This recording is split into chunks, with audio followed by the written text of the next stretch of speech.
Okay. Good afternoon. Welcome to the FPCJ press briefing.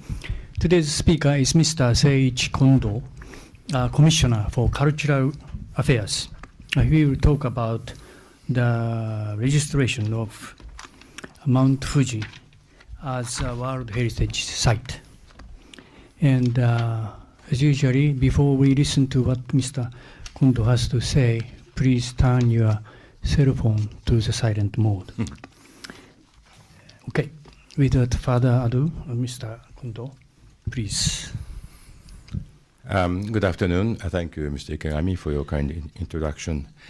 I just came back from Phnom Penh, Cambodia on Tuesday, and I went straight to Mihono Matsubara site, which was questioned by ICOMOS, the advisory body's recommendation, that saying that it is not a part of Mount Fuji, therefore it should be excluded from the property to be inscribed as World Heritage. So I stayed there. I saw the pine tree grove directly with my own eyes. And I was convinced that they should be a part of the property. I was convinced, and then came back yesterday, day before yesterday. So, and today I like to share with you the basic objectives of the World Heritage Convention and the challenges we face within this framework of the convention. And finally, I think this is the area where you are most interested in. I like to speak about the significance of the inscription of Fuji-san as a World Heritage property. So, assuming that not all of you are experts of a World Heritage Convention, let me spend a few minutes to explain what this convention is all about. Actually, before that, I used to be ambassador to UNESCO for 2 years, from 2006 to 2008. And then I moved to Copenhagen as ambassador to Denmark. And 3 years ago, in 2010, I came back to Tokyo and was appointed as commissioner of the Agency for Cultural Affairs.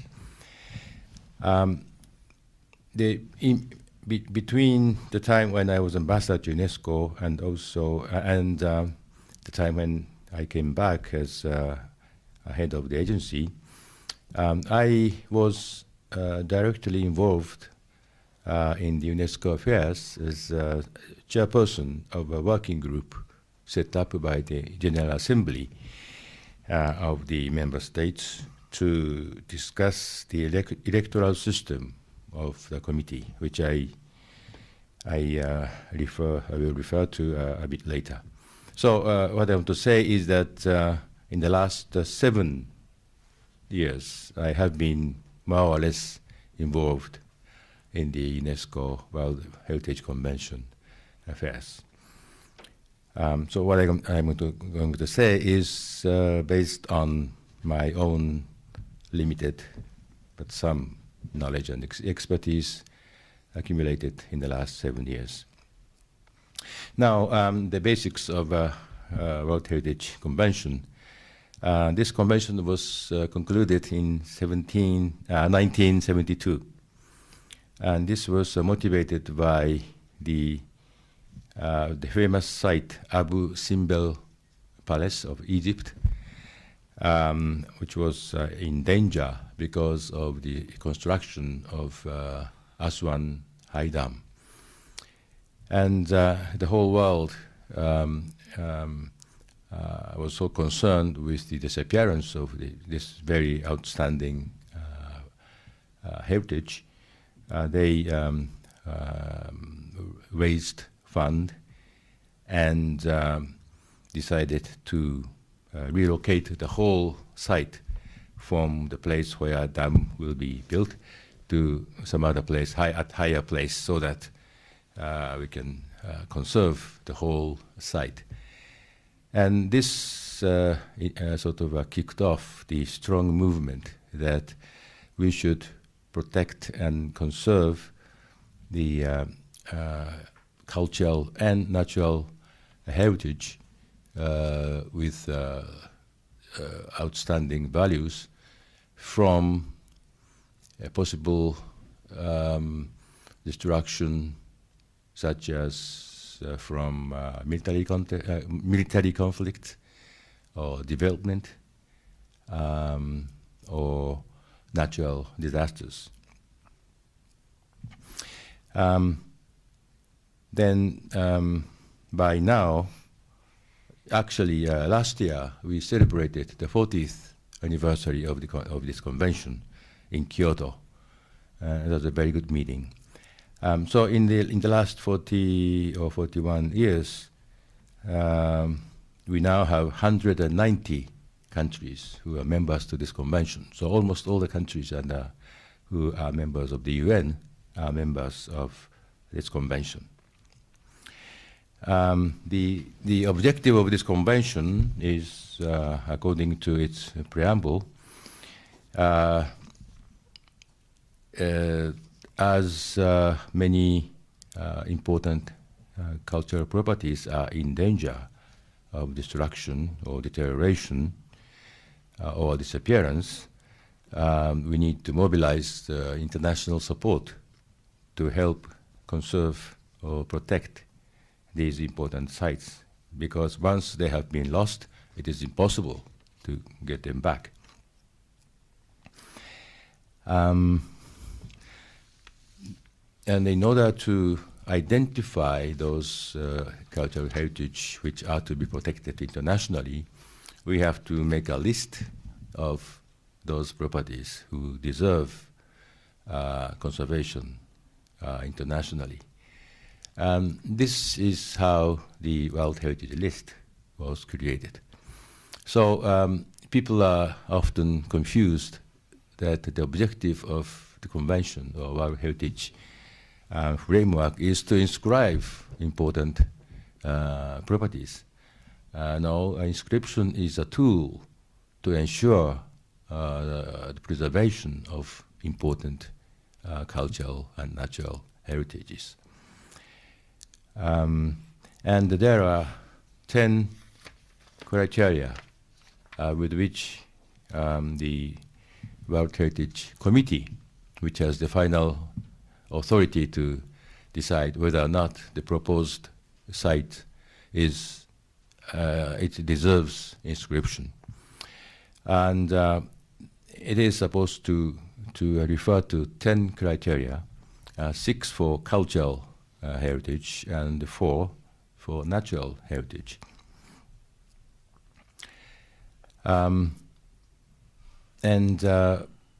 Before I go on, I want to remind you that there is another convention under UNESCO to protect intangible cultural heritage.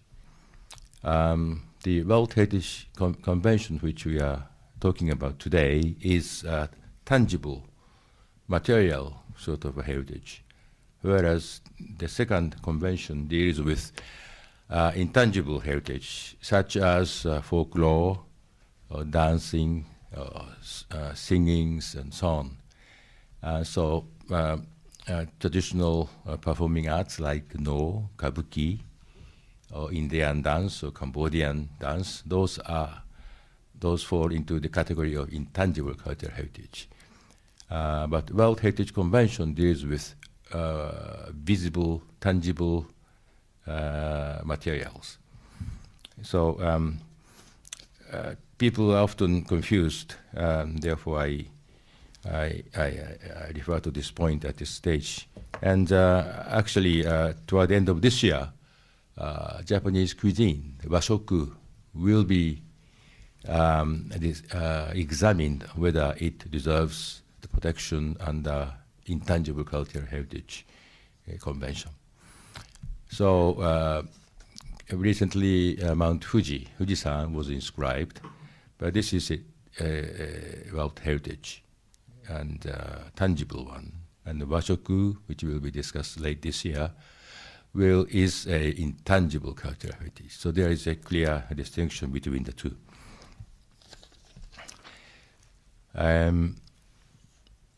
The current state of the convention is the next theme. Currently, there are altogether 981 sites on the World Heritage List.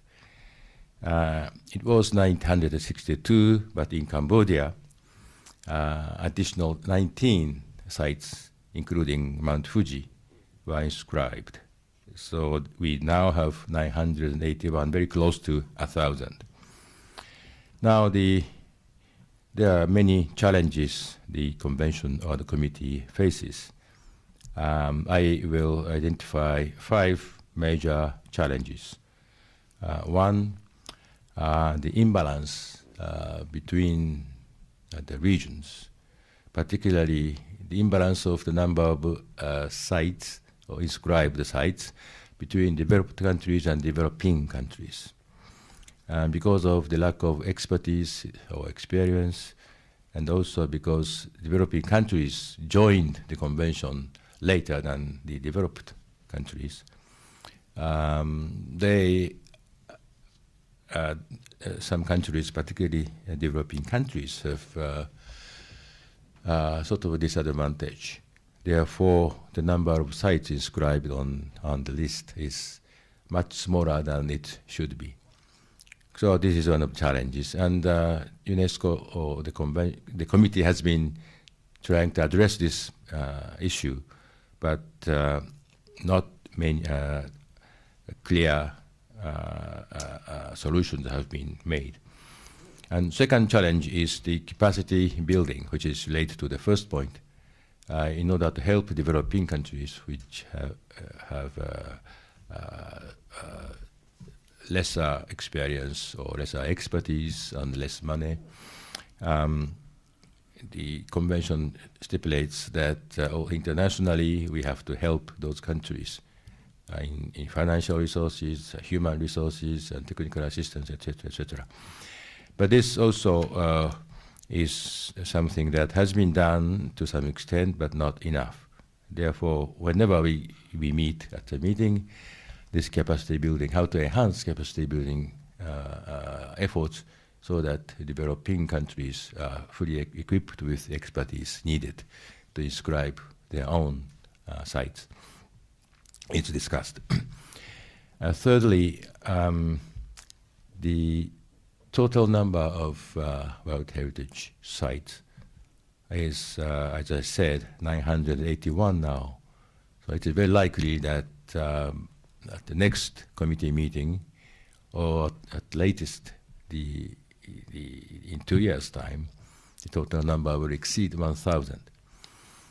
And the more sites we have on the list, the more resources we need to ensure the conservation of the sites on the list, because it is advisory bodies, which we call ICOMOS, have a responsibility of ensuring the preservation or conservation of the list, of the sites on the list. The more you have, the more difficult it is, and the more time-consuming it is to ensure the conservation. And also, the more we have, the value of each site will gradually decline. If there is only one, everyone will be attracted by it. But if there are more than 1,000 sites, then people could lose interest in some of them. Is it a good thing or a bad thing? There are some voices that we have to put a ceiling on the total number.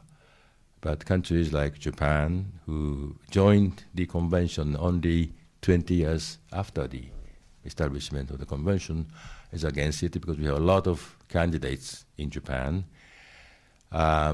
So limiting the total number goes against our national interest. Many developing countries are in the same position. They have potential sites in their own territories, but because they joined so late, and also because they lack capacity, as I said earlier, they want more longer time, and they don't want to put any ceiling on the total number. So this is a touchy issue in the committee's discussion. And financial issue is also a problem because, as you all know, the U.S. Has not paid its financial contribution to UNESCO because of the participation of Palestine in the UNESCO body. So according to the legislation of the US, they have to automatically withdraw the financial contribution from the institution which recognizes Palestine. So this is a political issue and also a legal issue in the US. But US share in this total budget is 22%. So UNESCO has to continue its work with 78% of the original budget, which is a big challenge. And so this is a heavy burden on the Secretariat.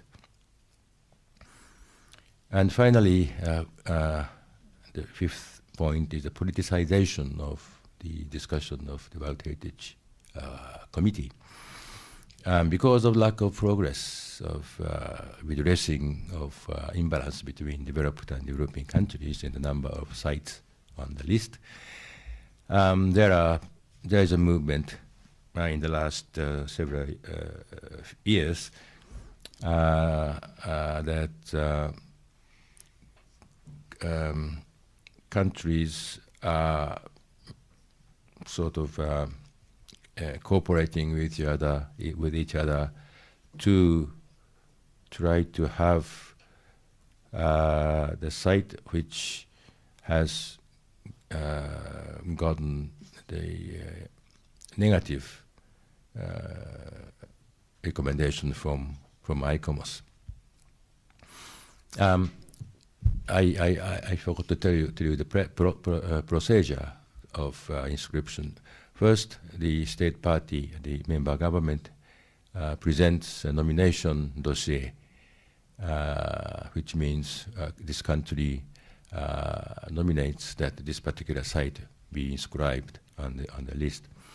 Then this will be examined by an advisory body called ICOMOS, which is a organization of many 2,000 experts on architecture, anthropology, and etc.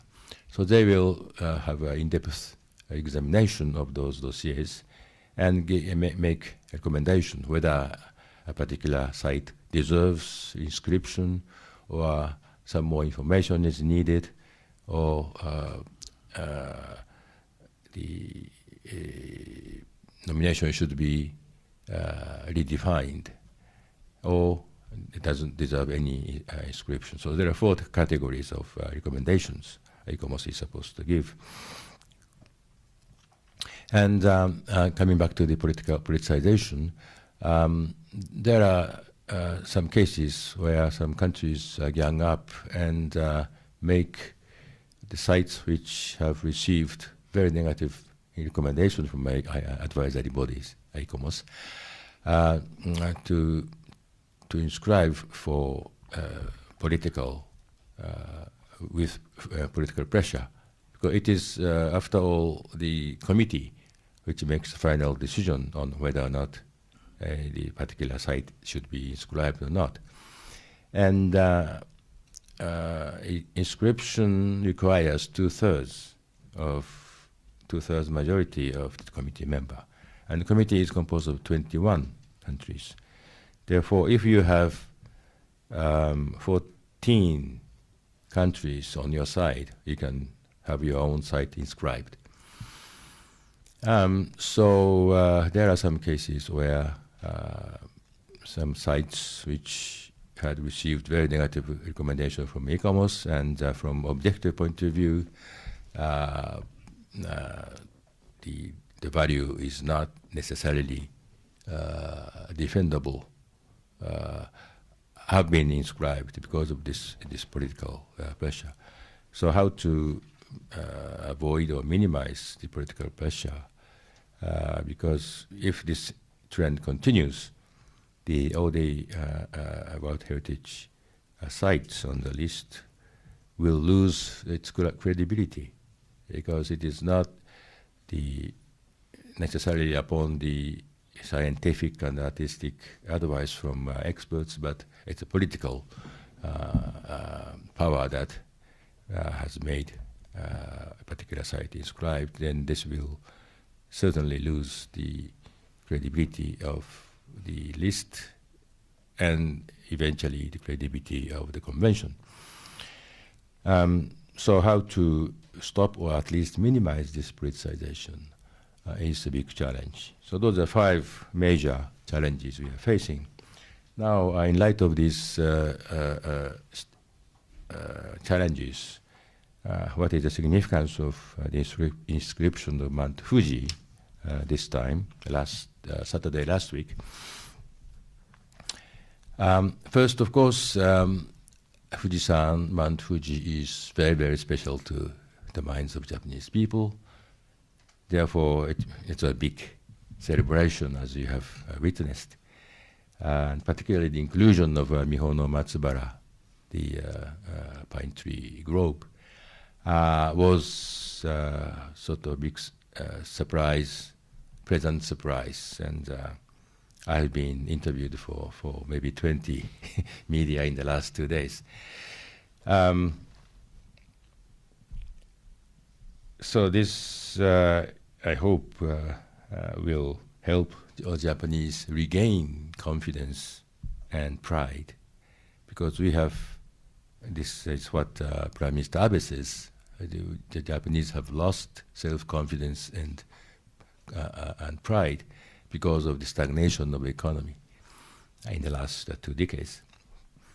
So I hope this will help Japanese restore its confidence, our confidence.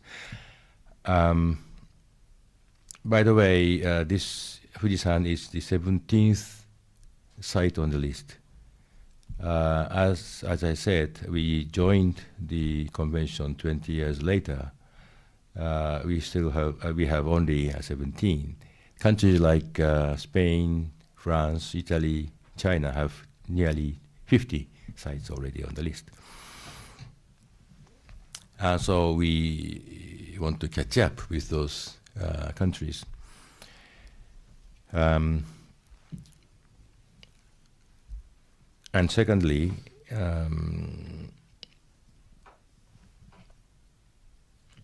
the issue which was raised with regard to whether or not we should include Mihono Matsubara pine tree grove is, in a sense, a very deep issue, because in a nutshell, the ICOMOS and Western European or North American value system is to appreciate the tangible material stuff, whereas Japanese and Oriental value system is to appreciate intangible, spiritual, or artistic elements which are attached to the materials. As I said, we are not talking about intangible cultural heritage. We are talking about tangible cultural heritage. So it is natural that the object of discussion should be limited to materials like Mount Fuji or Hiraizumi's temple. But the Western idea is to limit the sites to those who really embody the values we are talking about. Whereas we sort of enlarge the scope to some extent so that we always want to include some sites which are not necessarily directly or scientifically part of the main site. Still, if there is a strong historical, cultural, spiritual connection, that site also should be regarded as a part of the main site.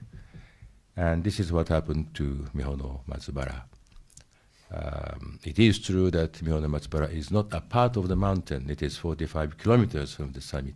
It is on the shore. And that's what ICOMOS says. And I think they are right. But in the minds of the Japanese, Mihono Matsubara has been considered to be a part of Fujisan because the best view of Fujisan is obtained in that spot. Actually, there are two major viewing points which give you excellent, majestic images of Fujisan.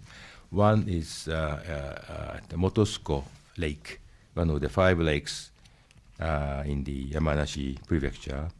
And the photo from that lake is depicted in the 1,000 yen note. If you look at the back side of 1,000 yen note, you can see Mount Fuji with a big lake, and this is Motosuko. So this symbolizes the importance of Motosuko, the view from Motosuko.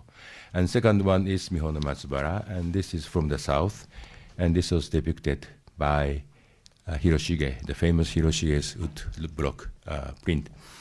The view from Mihono Matsubara has inspired so many artists or men of literature. For us, the mountain, the beauty of the mountain in its entirety can be seen only from the distance. If you are on the mountain, you cannot see the entire view of the mountain. So for us, it is natural to include this part, viewing point, as a part of Fujisan. So this was the big issue. That's why ICOMOS recommended to inscribe Fujisan, but excluding this particular site. And then in Cambodia, I spoke with many experts, many country representatives, and the ICOMOS people. And we tried to persuade those people and succeeded. Therefore, at the committee meeting last Saturday, the whole committee unanimously decided to inscribe Fujisan, including this site. Now, I know there are some people who are not happy with this result because they still believe that World Heritage should be limited to physical, tangible materials. But if this the decision is accepted by unanimously by the committee, then this can be one step forward for us who believe in the importance of intangible links between the sites, can gain more and more support in the future, so that eventually the convention or the committee will acknowledge the importance of intangible links. So this is what we are really hoping. And on this particular point, I want to refer to a NARA document which was announced in 1994, about 20 years ago. It is about the authenticity of wooden building. It used to be that if you have a temple, wooden temple, but most of the pillars and materials are the ones which were rebuilt after the fire or destruction. Unlike stone buildings, wooden buildings are very fragile, and it is very difficult to preserve it more than 100 years. So the countries with wooden buildings like Japan had a very deep disadvantage, because even though Horyuji Temple or 5-story pagoda are really representing values, the original point of view says that it is not authentic. It may be superb, but those materials are not the ones that had existed from the very beginning.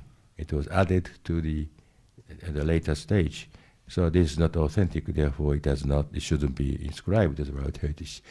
But after long years of discussion, we succeeded in persuading the experts in the Western world that as long as we use the same material, we use the same technique, using the same tools, under the same design, then the current building should be regarded to have authenticity.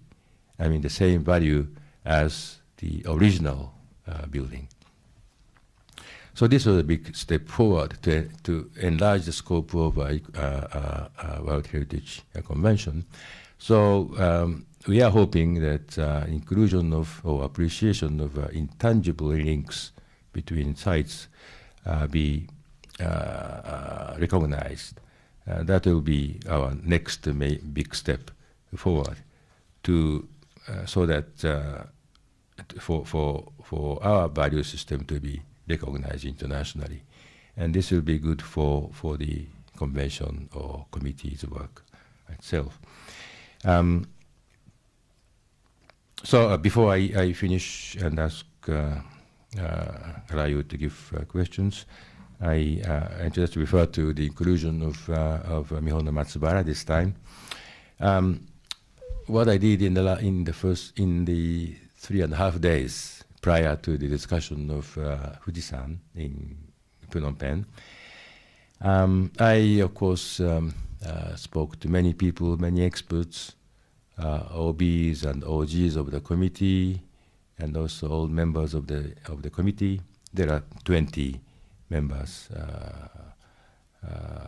in the committee, ambassadors and experts, and also I spoke to ICOMOS people and also UNESCO Secretariat people. When I arrived at Cambodia, I was not quite sure. I was very pessimistic about Mihono Matsubara because it is not a part of the mountain, it is true. And this logic is very strong.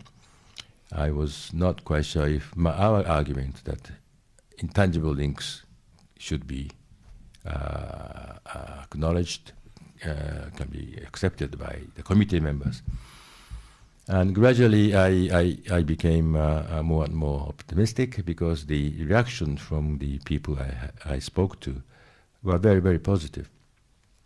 But I was very careful because what I'm doing is not designed to achieve a goal of inclusion of Mihono Matsubara with political pressure.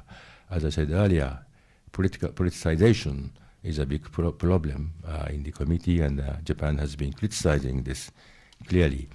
So this is not a political pressure. What I'm doing is to get across our message properly, without any giving any hint of political pressure. But because of the situation that I witnessed several occasions on other issues, that the politicization is still there. So I was very careful not to be misunderstood as Japan pressing others with political power or even economic power.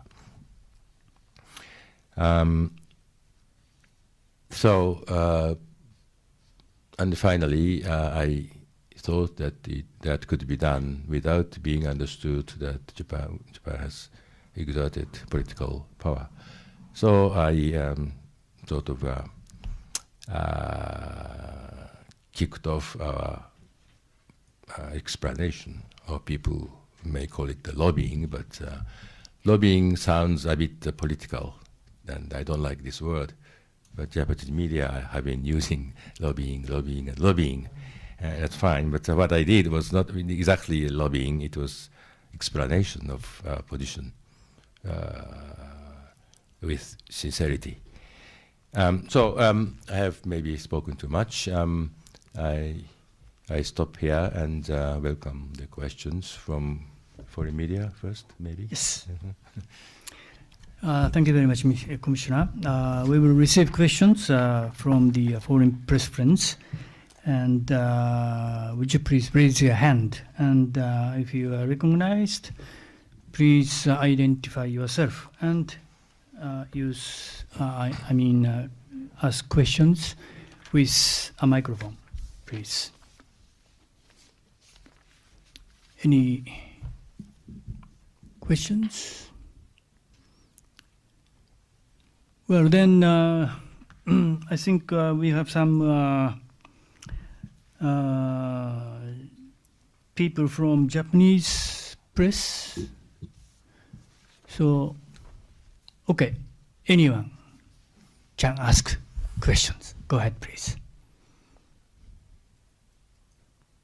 In Japanese as well? Well, language. You can change the language, or still in English? Well, I think everybody here can use English, I guess. Okay. Oh, Mr. Alexander, please. Joël Lejean, RTL France. I think the last time I met you was at the Iran embassy. Ah, yes. Many mountains have been elected there. Is there some sort of thinking of more awareness of environmental issues, or did you feel that this time there was something a bit specific for this, how do you say, nominations or result or registration at the World Heritage, or is it just my own idea? What do you think? Environment? Environmental issues, more concerned about nature and things like that. Yes. This is, yes, my answer is yes, and this is particularly so when we discuss the natural heritage. In the case of Japan, like Shiretoko or Ogasawara Islands, those are natural world heritage. And the environment is a big issue, and preservation of ecosystem environment is one important requirement to have proposed sites inscribed as a natural heritage. Also, even on the issue of cultural heritage, still deterioration of mountains or forests or fields will be treated as detrimental to the value of the site proposed. So whether or not there are policies,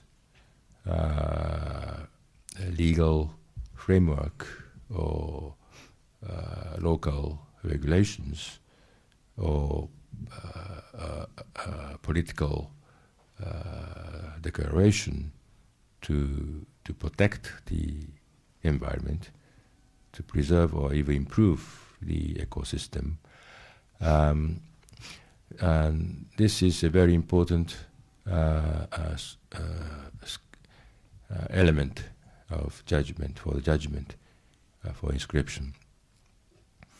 So environment is not as such a criteria, but as I said at the outset, the negative impact of economic development or tourism is a source of danger to the site. So people always are conscious of environment issue. So I don't recall any specific case where the environment itself was a big issue. But I could say that environment has always been and will continue to be a very important element for when we discuss inscription. And probably there are some cases in which we discuss the possible delisting of one particular site because of the deterioration or loss of values which had existed when it was inscribed. And one of those cases was because of the deterioration of environment. Some years ago, the World Cultural Heritage Site in Oman, it was a special zone where Arabian, I forgot the name, but animals were protected, and tens of thousands of those species were living, and it was protected because of the development, because oil was discovered. The Oman government itself started the development, and the number of those species had started declining. Therefore, we eventually decided to delist this site. So this is a very clear example that environmental deterioration causes the delisting of the once listed site. Next question, please.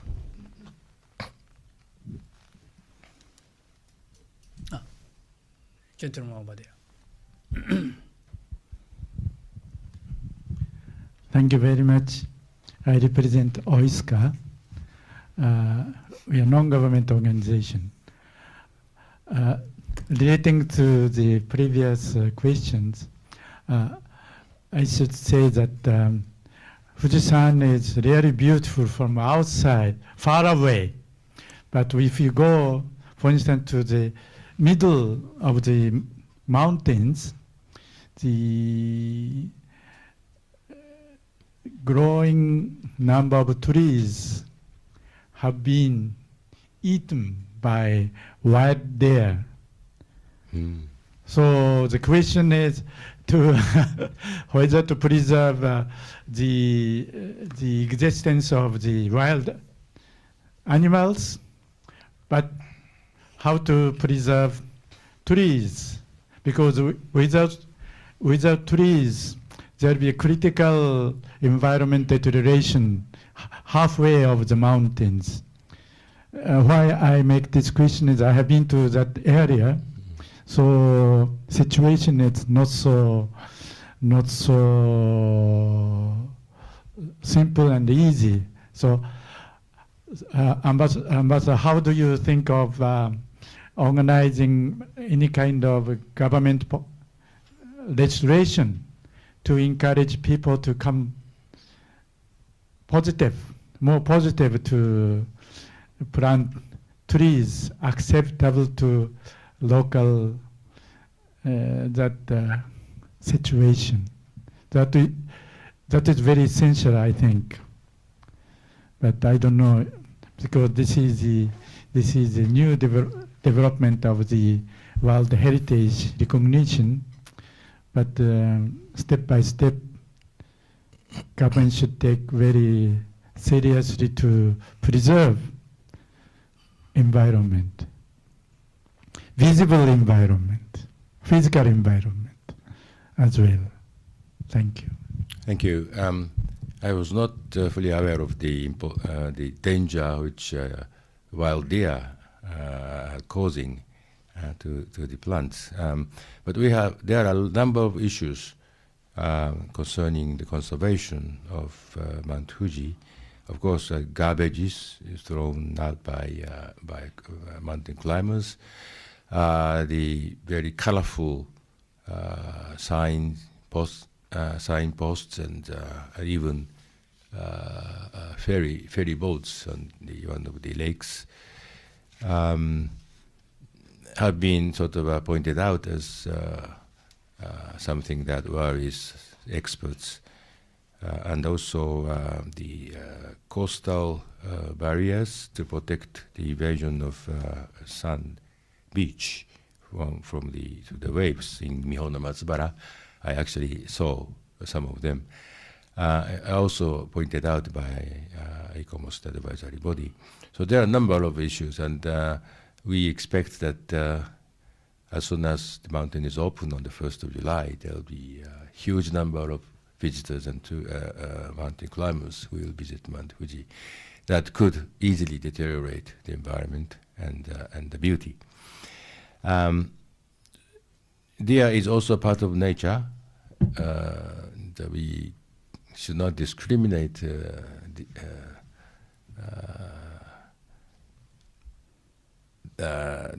against deer only for the protection of forests. There should be a good balance between animals and the forests or plants. Like in Nara, the National Park of Nara, where we have a lot of deer. And those deer are designated as in Japanese Tennen Kirenbutsu, natural monument. Not, I forgot the name, but anyway, if you kill or injure a deer, you will be punished.